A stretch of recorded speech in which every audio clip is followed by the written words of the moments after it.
যে এই দুটো কণা, অর্থাৎ এই দুটো বোসন পার্টিকলস যদি পরস্পর সামনাসামনি থাকে তাহলে তারা ডান্স করতে থাকে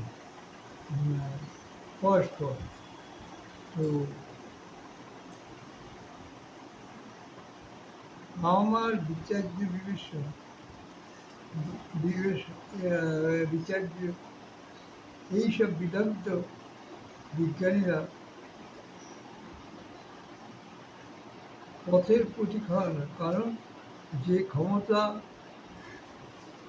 আমার নাই, কিন্তু যা মহাসত্য, যার উপর সনাতন হিন্দু ধর্ম স্থাপিত, তার কিছু বিদগ্ধতম বিজ্ঞানীরা আজ উপলব্ধি করে ধন্য।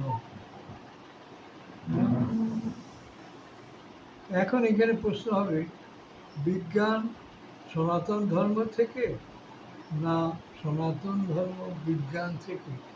হ্যাঁ, এই প্রশ্নের উত্তর অতি সহজ। হ্যাঁ, কেননা সনাতন ধর্মে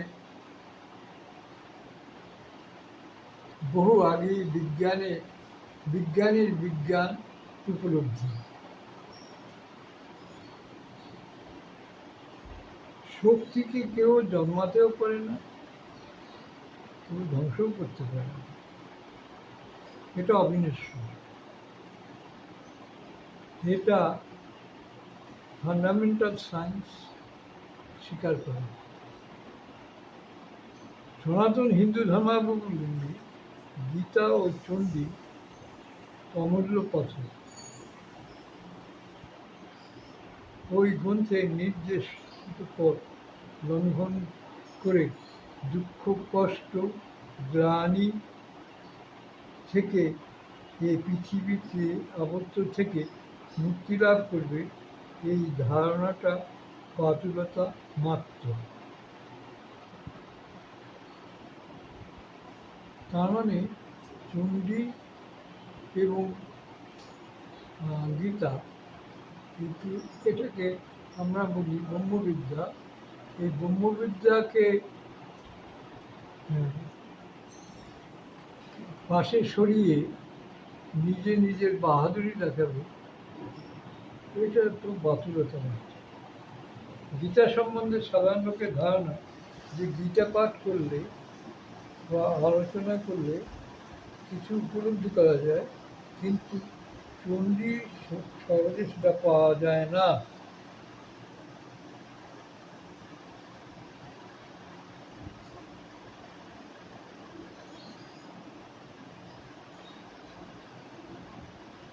এই পুস্তকে এই বিরাট আলোচ্য বিষয়